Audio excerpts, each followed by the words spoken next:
नमस्कार, दिन भर की बड़ी खबरों में आपका स्वागत है। मैं हूं आराधना। आज इस बुलेटिन में बात होगी एक बार फिर बैकफुट पर आई बीजेपी की रिलीज है जिसमें उन्होंने बोला है कि सारे एफआईआर वापस लिए जाएंगे प्रोटेस्टर्स के खिलाफ एंड फ्यूचर में भी कोई एक्शन नहीं लिया जाएगा। पेपर लीक पर संसद में घिरी मोदी सरकार की देश के युवाओं पर पैलेट गन्स और AK-47 चलवाने की क्या आवश्यकता थी। देखेंगे छात्रों पर लाठीचार्ज मामले में सुप्रीम कोर्ट से केंद्र को लगा क्या झटका। E20 पर अब कैसे सरकार की बढ़ने वाली है मुसीबत। जानेंगे राम मंदिर चढ़ावा चोरी मामले में क्या है ताजा अपडेट। और बुलेटिन के आखिर में देखेंगे जाने माने कार्टूनिस्ट इरफान की किस खबर पर पड़ी तिरछी नजर। लेकिन दिन भर की तमाम बड़ी खबरों से पहले एक नजर आज की सुर्खियों पर। जस्टिस शील नागू ने जस्टिस यशवंत वर्मा पर सुनवाई से खुद को किया अलग। CJI लेंगे नई बेंच पर फैसला। जस्टिस वर्मा के आवास से मिला था कैश। दिल्ली में CJP के प्रदर्शन के दौरान फूड वॉलंटियर के तौर पर काम करने वाले जुनैद मलिक पहुंचे सुप्रीम कोर्ट। पुलिस पर परेशान करने का लगाया आरोप। कोर्ट में दायर की याचिका।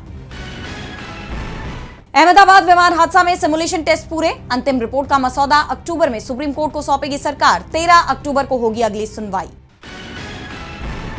जापान में आया 6.8 तीव्रता का भूकंप। शॉपिंग मॉल गिरा। 50 से ज्यादा लोग फंसे। 1.5 लाख लोगों को सुरक्षित स्थानों पर भेजा गया। और लाल निशान पर बंद हुआ शेयर बाजार। 69 अंकों की गिरावट के साथ 76,765 पर बंद हुआ सेंसेक्स। वहीं 10 अंकों की गिरावट के साथ 23,985 पर बंद हुआ निफ्टी।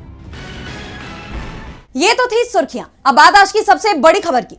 मोदी सरकार बैकफुट पर है। छात्रों की चेतावनी से डरी हुई दिखाई दे रही है। छात्रों की तरफ से सरकार को धमकी दी गई थी कि अगर पेपर लीक का विरोध करने वाले छात्रों के खिलाफ दर्ज FIR वापस नहीं ली गई तो फिर से आंदोलन शुरू करेंगे। और इसका असर भी तत्काल दिखाई दिया है। तो क्या है ये पूरी खबर, देखिए इस रिपोर्ट में। देश के युवाओं ने एक हफ्ते के अंदर 2 बार मोदी सरकार को झुकने पर मजबूर कर दिया है। पहले शिक्षा मंत्री धर्मेंद्र प्रधान को इस्तीफा देना पड़ा और अब एक एक कर हर राज्य में प्रदर्शनकारियों के खिलाफ दर्ज केस वापस लिए जा रहे हैं। वैसे तो 25 जुलाई को ही सरकार ने कॉकरोच जनता पार्टी को भरोसा दिया था कि प्रदर्शनकारियों के खिलाफ कोई कार्रवाई नहीं की जाएगी, FIR वापस ले लिए जाएंगे। लेकिन आंदोलन खत्म होते ही सरकार युवाओं से किए अपने वादे मानो भूल ही गई। जंतर मंतर खाली होने के 24 घंटे बाद भी प्रदर्शनकारियों के खिलाफ दर्ज केस वापस लेने की प्रक्रिया शुरू नहीं हुई, बल्कि खबरें ये आने लगी कि पुलिस प्रदर्शनकारियों या उनके सहयोगियों के घरों पर दबिश दे रही है। CJP की प्रवक्ता रत्ना सिंह ने बताया कि जंतर मंतर के आसपास जो भी लोग दूसरों की मदद करने की कोशिश कर रहे हैं, पुलिस उन्हें भी हिरासत में ले रही है। जिसके बाद सरकार की मंशा पर सवाल उठने लगे कि क्या युवाओं के आंदोलन को खत्म कराने के लिए मोदी सरकार ने CJP से झूठ बोला था। इसे लेकर युवाओं और विपक्ष दोनों का ही गुस्सा फूट पड़ा और उन्होंने सरकार को अल्टीमेटम दे दिया। CJP ने चेतावनी दी है कि अगर ये कार्रवाई नहीं रोकी गई तो उन्हें फिर से प्रदर्शन करना पड़ेगा। जबकि RJD नेता तेजस्वी यादव ने तो सीधा कह दिया, अगर कल शाम तक जितने छात्र हैं, छात्राएं हैं, अगर उनकी रिहाई नहीं होती है और कल तक सारे केस ऑफिशियली वापस नहीं लिए जाते हैं,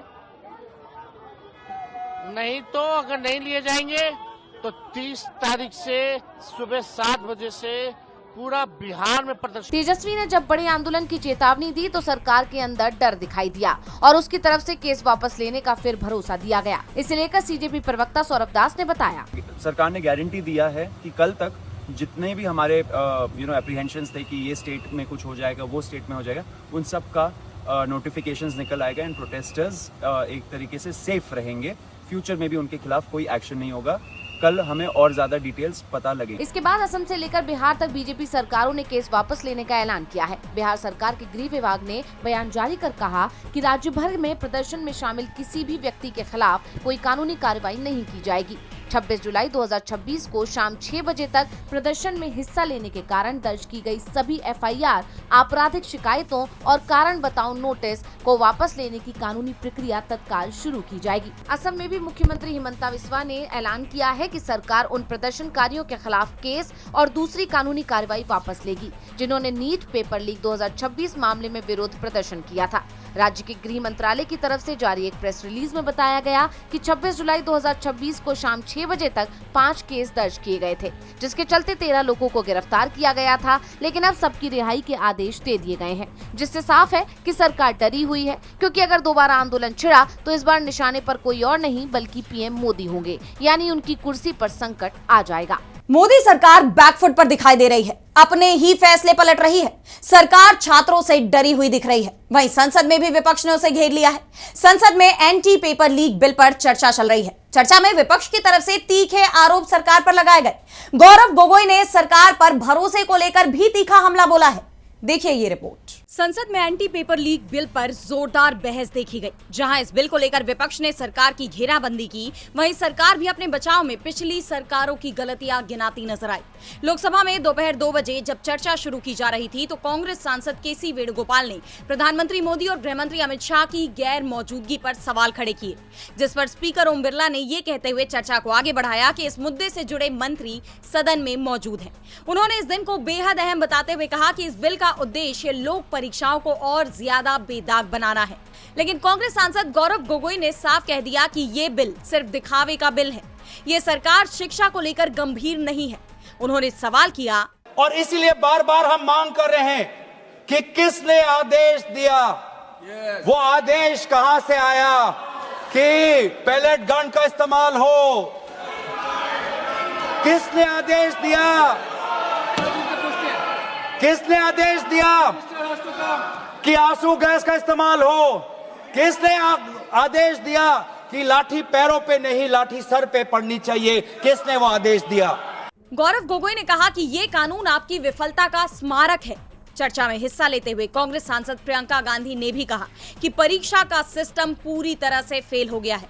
उन्होंने सरकार को घेरते हुए कहा कि छात्रों पर पैलेट गन चलाने की क्या जरूरत थी, युवाओं से डरने की जरूरत नहीं है।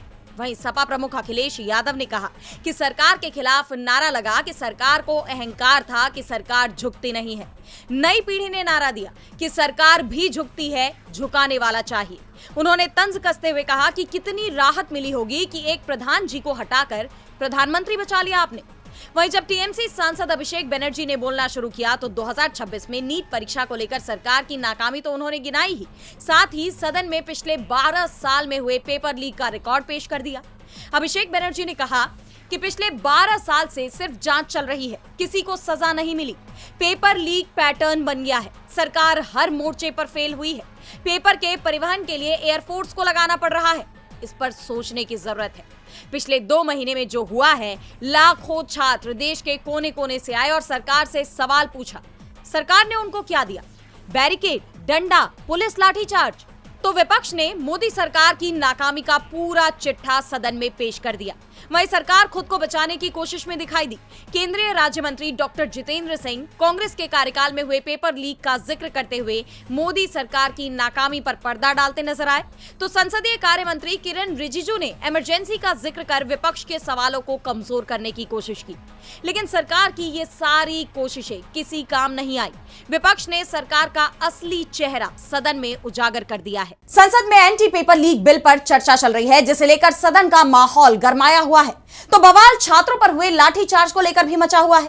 इस मामले में सरकार को सुप्रीम कोर्ट से भी बड़ा झटका लगा है। कोर्ट ने नाबालिग प्रदर्शनकारियों को तुरंत रिहा करने का आदेश दिया है। साथ ही दिल्ली, बिहार समेत कई राज्यों से जवाब मांग लिया है। देखिए ये रिपोर्ट। जंतर मंतर पर आंदोलन कर रहे छात्रों पर पुलिस ने कार्रवाई की। जरूरत से ज्यादा बल का इस्तेमाल किया, जिस पर लोगों के साथ साथ विपक्ष में भी आक्रोश देखा गया। इस मामले में गृह मंत्री से जवाब मांगा गया, जिसके बाद ये मामला सुप्रीम कोर्ट पहुंचा। पुलिस कार्रवाई को लेकर याचिका दायर की गई, जिस पर कोर्ट में सुनवाई हुई और कोर्ट ने जो कहा उससे सरकार को बड़ा झटका लगा है। कोर्ट ने कहा कि छात्रों का प्रदर्शन पूरी तरह शांतिपूर्ण था और प्रदर्शन करना उनका संवैधानिक अधिकार है। जरूरत से ज्यादा बल प्रयोग करने वालों के खिलाफ कानून के मुताबिक कार्रवाई होगी। इसके साथ ही कोर्ट ने एक बड़ा आदेश भी जारी कर दिया है। कोर्ट ने आदेश दिया कि जिन लोगों का कोई आपराधिक रिकॉर्ड नहीं है और जिन्हें सिर्फ प्रदर्शन में हिस्सा लेने की वजह से गिरफ्तार या हिरासत में लिया गया है, उन्हें तत्काल रिहा किया जाए। छात्रों पर पुलिस कार्रवाई मामले में सुप्रीम कोर्ट ने एसआईटी जांच के संकेत दिए हैं। चीफ जस्टिस सूर्यकांत की अध्यक्षता वाली बेंच ने कहा कि पिछले हफ्ते देश में जो आंदोलन हुआ, उस दौरान छात्रों और पुलिसकर्मियों के घायल होने के आरोपों की निष्पक्ष और स्वतंत्र जांच जरूरी है। साथ ही कोर्ट ने केंद्र सरकार, दिल्ली सरकार तथा असम, बिहार, पश्चिम बंगाल, उत्तर प्रदेश, मध्य प्रदेश, महाराष्ट्र और केरल सरकारों से जवाब मांगा है और सभी संबंधित अधिकारियों को इस प्रदर्शन से जुड़े सीसीटीवी फुटेज, ड्रोन फुटेज, कैमरों की रिकॉर्डिंग, वायरलेस संचार रिकॉर्ड तथा पीसीआर लॉग सुरक्षित रखने का निर्देश दिया है। सुप्रीम कोर्ट से प्रदर्शनकारियों को बड़ी राहत मिली है, तो वहीं सरकार के लिए बड़ा झटका है। छात्रों पर हुए लाठीचार्ज का मामला थमता नजर नहीं आ रहा। तो विवाद E20 पेट्रोल को लेकर भी बढ़ता जा रहा है। E20 पेट्रोल को लेकर लोग खासा परेशान हैं और इसकी वजह से गाड़ियों में खराबी की खबरें भी सामने आ रही हैं। ऐसे में E20 यानी एथनॉल मिक्स पेट्रोल नीति को लेकर विपक्ष और केंद्र सरकार के बीच बहस छिड़ गई है। इसी बीच अब टैक्सी यूनियन ने बड़ा ऐलान कर दिया है, जिससे केंद्रीय मंत्री नितिन गडकरी पर संकट गहराता दिखाई दे रहा है। देखिए ये रिपोर्ट। नीट पेपर लीक मामले में मचा बवाल खत्म होता दिखाई दे रहा है तो देश में एक नया मोर्चा खुलता नजर आ रहा है और इस बार निशाने पर केंद्रीय मंत्री नितिन गडकरी हैं। देश में E20 पर बवाल मचा हुआ है और अब ये बवाल लगातार बढ़ता हुआ दिखाई दे रहा है। E20 का मतलब ऐसा पेट्रोल है जिसमें 20% एथेनॉल और 80% पेट्रोल मिलाया जाता है। लोगों का कहना है कि इससे गाड़ियां खराब हो रही हैं, उन्हें परेशानी का सामना करना पड़ रहा है, जिससे लोगों में सरकार के खिलाफ गुस्सा है और अब इसी को लेकर लोग प्रदर्शन करने की तैयारी में हैं। ऐसे में E20 के मुद्दे पर नितिन गडकरी की मुश्किलें बढ़ गई हैं। उनके इस्तीफे की मांग होने लगी है। विपक्ष के साथ साथ कई संगठन भी E20 के खिलाफ खुलकर आवाज उठाने लगे हैं। आम आदमी पार्टी, दिल्ली के ट्रांसपोर्ट यूनियनों और कांग्रेस ने सरकार के खिलाफ मोर्चा खोल दिया है। दिल्ली के ट्रांसपोर्ट यूनियन ने एथेनॉल मिश्रित पेट्रोल E20 नीति के विरोध में 4 अगस्त को संसद तक मार्च निकालने का ऐलान कर दिया है। Delhi taxi and tourist transporters and tour operators association समेत कई संगठनों ने सरकार से इस नीति को वापस लेने की मांग की है। संगठन अध्यक्ष संजय सम्राट ने कहा है कि इस मुद्दे पर अब तक जो सांसद चुप रहे हैं उन्हें जगाने के लिए ये विरोध मार्च निकाला जाएगा। इस बीच उत्तर प्रदेश कांग्रेस अध्यक्ष अजय राय ने पीएम मोदी को पत्र लिखा है, जिसमें उन्होंने केंद्रीय सड़क परिवहन मंत्री नितिन गडकरी और पेट्रोलियम मंत्री हरदीप सिंह पुरी को मंत्रिमंडल से बर्खास्त करने की मांग की है। उनका आरोप है कि देश के 35 करोड़ से ज्यादा वाहन मालिकों की चिंताओं को नजरअंदाज कर सरकार अब E85 और E100 नीति लाने की तरफ बढ़ रही है। पेट्रोल में मिलावट और इंजन को हो रहे नुकसान के लिए सरकार को जवाबदेही तय करनी चाहिए। इससे पहले दिल्ली के पूर्व सीएम अरविंद केजरीवाल ने भी बड़ा ऐलान किया था। कहा था कि 1 अगस्त को दिल्ली के कॉन्स्टिट्यूशन क्लब में national town hall against E20 का आयोजन कर रहे हैं, जिसमें लोगों से जुड़ने की अपील की गई। अब देखना होगा कि क्या नितिन गडकरी भी इस्तीफा देंगे। E20 पेट्रोल को लेकर देश में बड़े आंदोलन की संभावना जताई जा रही है, जिससे बीजेपी पर एक बार फिर काले बादल मंडराने लगे हैं। तो इधर राम मंदिर चढ़ावा चोरी का मामला भी सुप्रीम कोर्ट तक पहुंच गया है, जिससे इस मामले की जांच और तेज हो गई है। अब तक इस मामले में 8 आरोपियों पर एक्शन हुआ है और अब इन आरोपियों को लेकर कोर्ट ने सख्त आदेश दिए हैं। तो क्या है ये पूरी खबर, जानेंगे इस रिपोर्ट में। राम मंदिर चढ़ावा चोरी मामले में बीजेपी बुरी तरह से घिर गई है। सरकार पर मुख्य आरोपियों को बचाने के आरोप लग रहे हैं, लेकिन मंदिर ट्रस्ट के पूर्व महासचिव चंपत राय का चढ़ावा चोरी मामले में फंसना तय माना जा रहा है, क्योंकि चंपत राय के करीबी टिन्नू यादव न्यायिक हिरासत में है, जहां उनसे पूछताछ हो रही है, जिससे चंपत राय घबराए हुए हैं। माना जा रहा है कि चंपत राय को लेकर भी टिन्नू यादव कई खुलासे कर सकते हैं और अब चंपत राय की मुश्किलें और बढ़ने वाली हैं, क्योंकि कोर्ट ने सख्त आदेश दे दिए हैं। राम मंदिर चढ़ावा चोरी मामले में जेल में बंद 8 आरोपियों की न्यायिक हिरासत 10 अगस्त तक कोर्ट ने बढ़ा दिया है। एंटी करप्शन कोर्ट ने यह आदेश दिया है। 27 जुलाई को जेल में 8 आरोपियों की वीडियो कॉन्फ्रेंसिंग के जरिए पेशी हुई और इस दौरान कोर्ट ने यह आदेश दिया। ऐसे में माना जा रहा है कि पुलिस को टिन्नू यादव समेत बाकी आरोपियों से पूछताछ के लिए और समय मिल गया, जिससे पुलिस चढ़ावा चोरी मामले में आरोपियों से और जानकारी निकलवाने की कोशिश करेगी। जैसा आप जानते हैं कि कोर्ट के इस आदेश से पहले पुलिस 8 आरोपियों को कस्टडी रिमांड पर लेकर पूछताछ कर चुकी है। पुलिस रिमांड के दौरान आरोपियों की निशानदेही और उनके पास से 3 कार, 1 मोटरसाइकिल, कैश और आभूषण बरामद भी कर चुकी है। पुलिस आरोपियों को उनके ठिकाने पर भी ले गई और अपराध करने के सीन को रिक्रिएट तक करा चुकी है। वहीं अब कोर्ट के इस आदेश को लेकर ये माना जा रहा है कि अब इस मामले में चंपत राय समेत कई बड़े लोग बुरी तरह फंस सकते हैं। एक तरफ राम मंदिर मामले में विवाद गहराता जा रहा है, तो दूसरी तरफ सोशल मीडिया पर भी नया विवाद सामने आया है। दरअसल पीएम मोदी का एक वीडियो फेसबुक से हटा दिया गया और फिर बाद में उसे वापस बहाल कर दिया गया है, जिसके बाद राजनीतिक गलियारों से लेकर सोशल मीडिया तक सवालों की बौछार हो गई है। मेटा ने इसे तकनीकी गलती बताया है, लेकिन विपक्ष और कई लोगों ने मेटा पर सरकार के दबाव की बात कही है। देखिए ये रिपोर्ट। छात्र आंदोलनों और सरकार के खिलाफ बढ़ते विरोध के बीच सोशल मीडिया पर एक नया विवाद खड़ा हो गया है। पीएम मोदी का एक वीडियो फेसबुक पर 28 जुलाई को अचानक भारत में दिखाई देना बंद हो गया। ये वीडियो पीएम ने 23 जुलाई को बनाया था।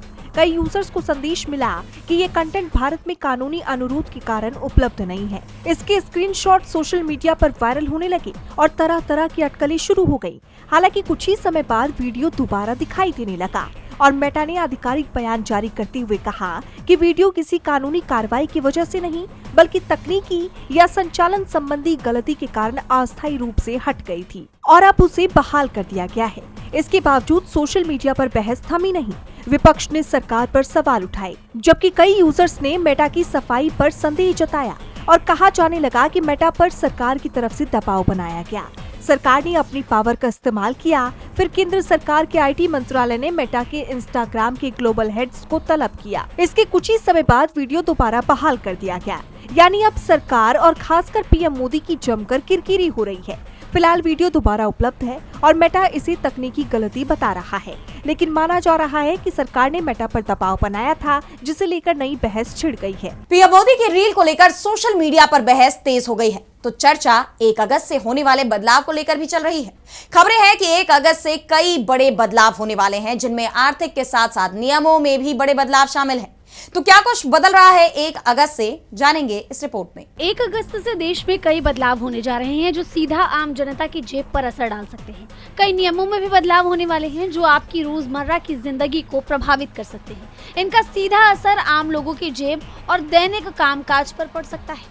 ऐसे में नए महीने की शुरुआत से पहले इन बदलावों के बारे में जान लेना जरूरी है। 1 अगस्त से होने वाले बदलावों में सबसे पहले LPG के सिलेंडरों के दाम शामिल हैं। 1 अगस्त को घरेलू और कमर्शियल गैस सिलेंडर के नए दाम जारी किए जा सकते हैं, जिसका सीधा असर लोगों की रसोई के बजट पर पड़ेगा। वहीं दूसरा, ये ITR भरने का आखिरी मौका है। अब तक ITR न भर पाने वालों के पास ये आखिरी मौका है।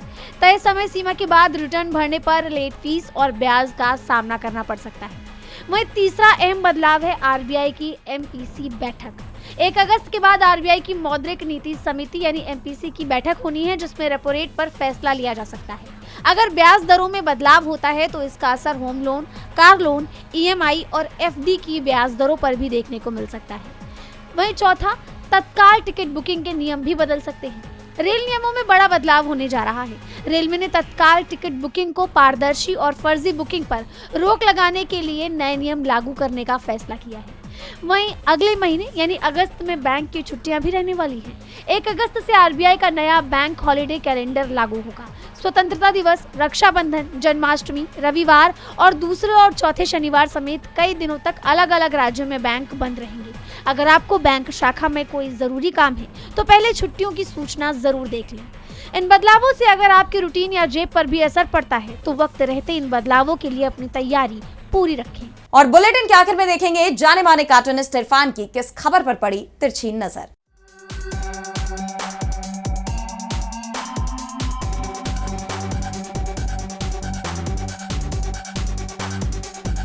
बिहार में छात्रों की भीड़ को तितर-बितर करने के लिए एक पुलिस वाले ने तो AK-47 तक इस्तेमाल कर ली और उससे फायर भी कर दिया। दूसरी तरफ इसी तरह का मामला हुआ जब दिल्ली के अंदर पैलेट फायर किए गए और उससे छलनी किया गया शरीर को छात्रों के, जिससे कि वो काफ़ी तकलीफ़ में आज भी लोग भुगत रहे हैं। ऐसा नहीं है कि उन्होंने कोई अपनी मर्जी से किया होगा, आखिर उसके पीछे उन लोगों को ऑर्डर देने वाले लोग कौन थे, इसकी भी जांच होनी चाहिए और उनको कड़ी से कड़ी सज़ा मिलनी चाहिए। देखिए ना, जहाँ पर जेन ज़ी को हम लोग कहते हैं कि नई उम्र के छोटे छोटे बच्चे हैं वो, लेकिन उनके ऊपर गोलियां चलवाने वाले या उनके ऊपर हुक्म देने वाले, उनके लिए वो लोग, वो अधिकारी तो उम्र में काफ़ी बड़े हैं और ये फ़र्क कम से कम ग्राउंड लेवल के ऊपर दिखाई देना चाहिए।